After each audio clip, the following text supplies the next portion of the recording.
Hello दोस्तों, आप सभी का मेरे YouTube चैनल में स्वागत है। मैंने इससे पहले आप लोगों को समाज के बारे में जानकारियाँ दिया था और मैंने आप लोगों को बोला भी था कि इसके बाद मैं आप लोगों के लिए वीडियो बनाऊंगा, जो कि पहला अव्ययीभाव समास है। देखिए, अव्ययीभाव समास जो होता है वो होता है पूर्व पदार्थ प्रधान अव्ययीभाव समास, इसका सूत्र होता है। देखिए, अव्ययीभाव से इसका मतलब होता है कि जिसका आगे का पद क्या हो, अव्यय हो। ठीक है, अगर आप लोगों को बोले कि अव्ययीभाव समास क्या है, बहुत सारा समास दे दे, तो आप लोग कैसे पहचानोगे अव्ययीभाव समास? तो पहचानने का नियम है, उसके आगे जो होगा वो अव्यय लगा रहेगा। ठीक है, जिस समास का पहला पद क्या हो, प्रधान होता है, उसे क्या बोलेंगे? अव्ययीभाव समास कहते हैं। अव्ययीभाव समास में जो होता है वो पहला पद अव्यय होता है। मैंने आप लोगों को ऊपर जस्ट अभी बोला कि इसका पहला पद क्या होगा, अव्यय होगा, और दूसरा पद क्या होता है, संज्ञा या विशेषण। खैर, विशेषण के बारे में किसी भी ग्रामर में जिक्र नहीं किया गया, लेकिन मैं आप लोगों को बता दूं कि दूसरा पद जो होता है वो विशेषण भी होता है।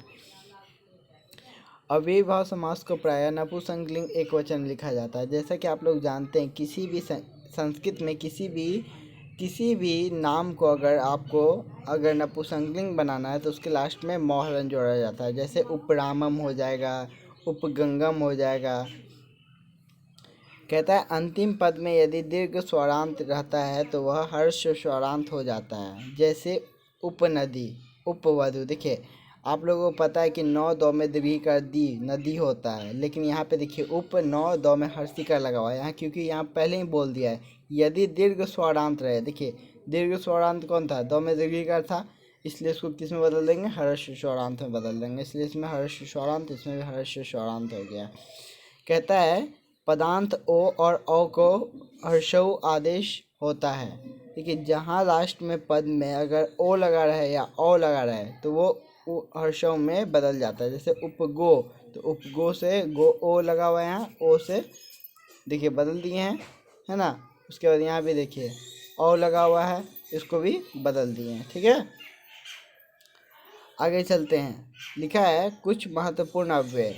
जैसा कि आप लोग सोचते होंगे कि ऊपर नगरम रहेगा तो उसको समासिक विग्रह कैसे करेंगे, उपगंगम रहेगा तो उसको समासिक विग्रह कैसे करेंगे, अनुरामम रहेगा तो उसको समासिक विग्रह कैसे करता है।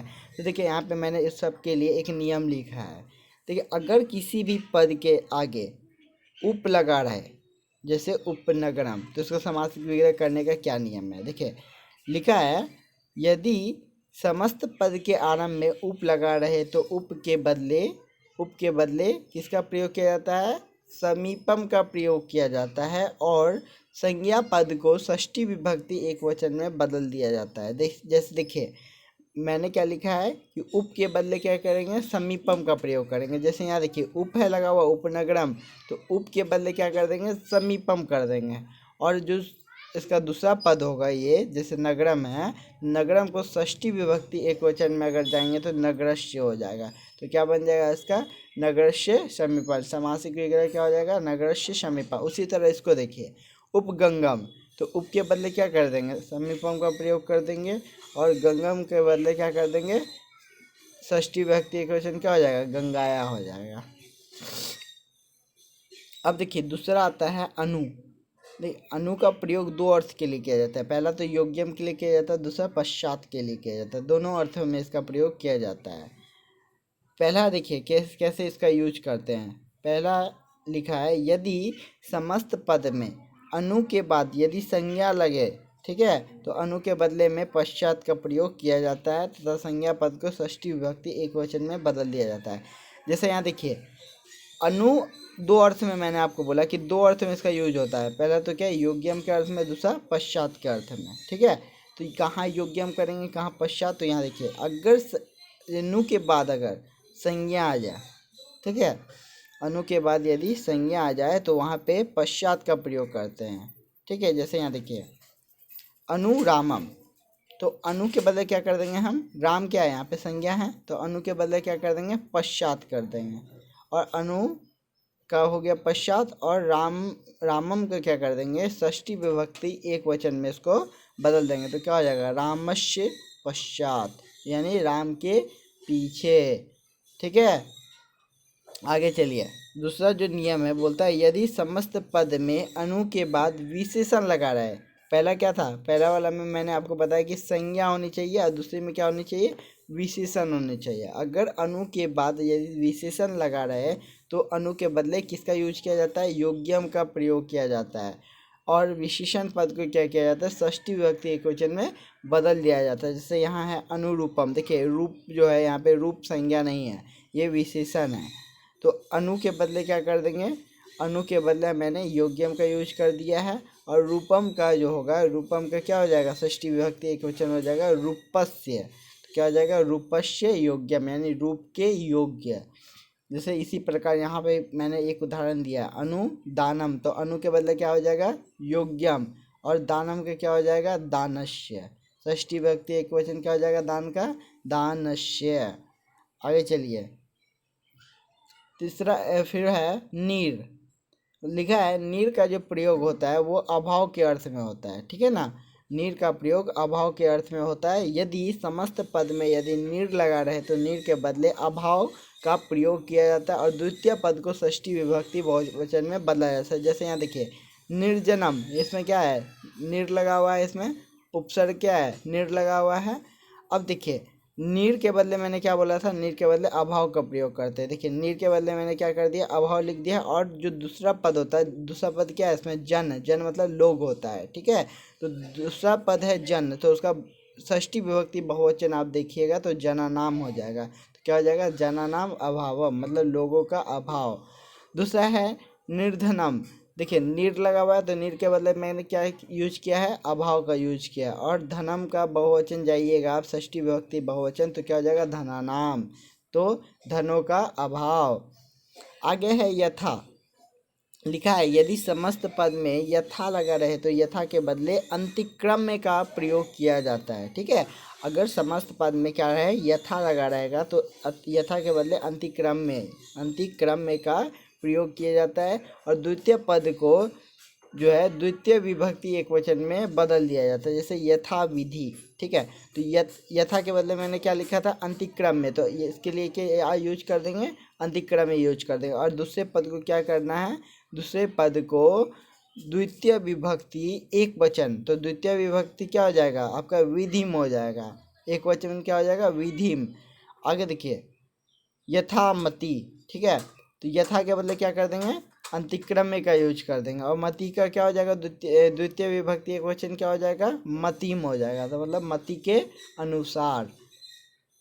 आगे है अति। अति का जो प्रयोग होता है वो अत्य के अर्थ में होता है। यदि समस्त पद में यदि अति लगा रहे तो अति के बदले अत्य का प्रयोग होता है, द्वितीय पद को षष्ठी विभक्ति एक वचन में बदल दिया जाता है। जैसे देखिए अति हिमम, तो अति के बदले क्या कर देंगे, अत्य का यूज कर देंगे, अत्य हो गया। और हिमम है ना, तो हिमम को षष्ठी विभक्ति एक वचन में अगर बदलिएगा तो क्या हो जाएगा, हिमस्य हो जाएगा।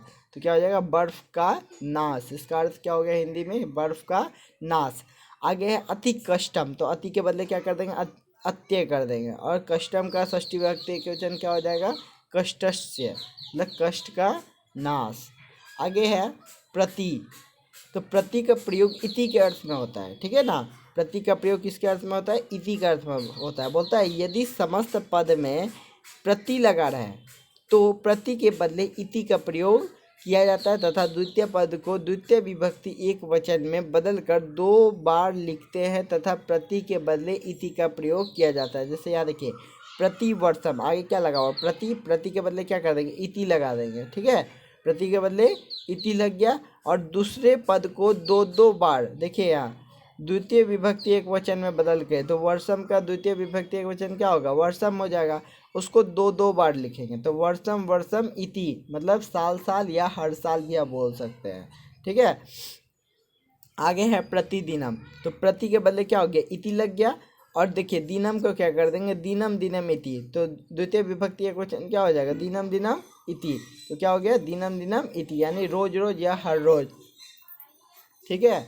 आगे है सौ, देखिए 100 का जो प्रयोग होता है वो सहितम के अर्थ में होता है।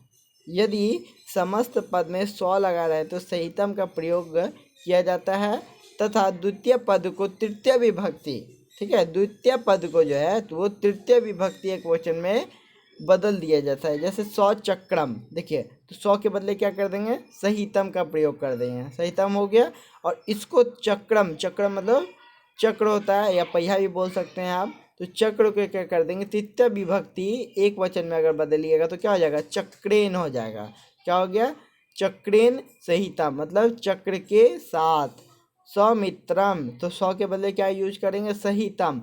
और मित्रम का क्या हो जाएगा, द्वितीय विभक्ति एक वचन मित्रेन, तो मित्र के साथ। धन्यवाद। अगर आप लोगों को अच्छा ना लगा हो तो हमारे YouTube चैनल को सब्सक्राइब और लाइक मत कीजिएगा, लेकिन मैं वादा करता हूँ आप लोगों के लिए ऐसा वीडियो लेकर आता रहूँगा।